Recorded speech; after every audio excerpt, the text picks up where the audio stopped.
How do you feel when a candidate asks you if you have any hesitations about their candidacy? That is one of my least favorite interview questions, and we tell our candidates not to ask it.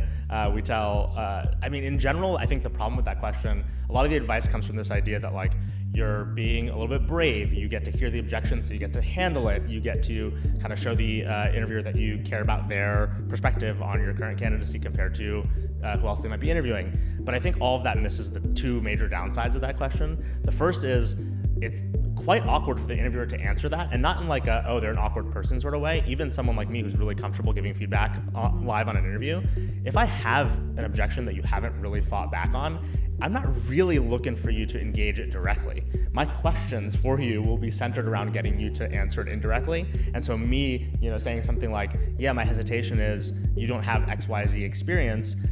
Look, if I'm a bad interviewer, I don't find another way to ask you that, yeah, it's a problem. But if I'm a good interviewer and you haven't answered that, it's probably because you're actually directly weak on that subject. I don't want you to kind of play with me and play with that question directly, because it's kind of like saying, I'm giving you the answers to the game, and you just need to reformat it back to me. That doesn't work. The second thing about that is it's actually also structurally not great for the interview, because this is like a last question, and you want to leave on a relatively positive note. And so if the last thing you're prompting my brain with is what is the problem with you, I'm now gonna, even if the conversation winds up being positive or somewhat constructive, I'm going to leave having been asked and prompted in my brain to come up with what your flaws are. Interesting. So I just think like candidates should avoid that question, and TikTok career coaches should stop giving that advice.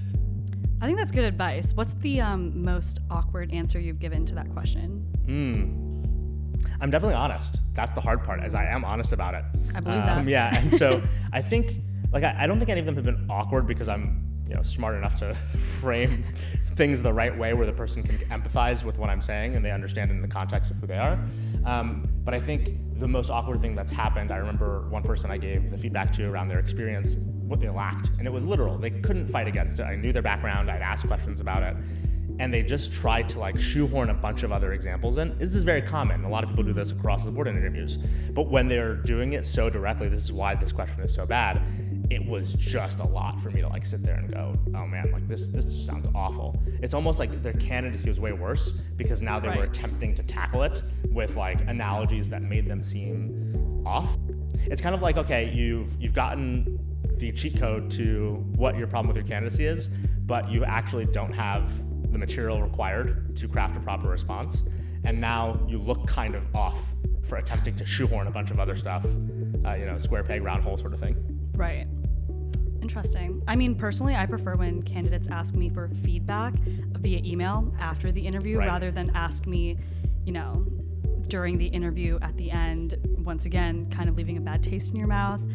So I agree. And more companies should give real feedback. I think a lot of them are scared for legal reasons that I've looked this up before. I don't think a lot of companies get smacked for giving feedback, yet that's their fear. You have to do it appropriately, and there probably should be some internal, review mechanisms for when companies do decide to give candidates feedback. But I think a lot more candidates appreciate it than not. Our team gets some negative reactions sometimes when we give feedback, but I think it's worth it because the people who we help and support, we turn them into real fans because they appreciate what we've been able to give them as far as value for their time. 100%.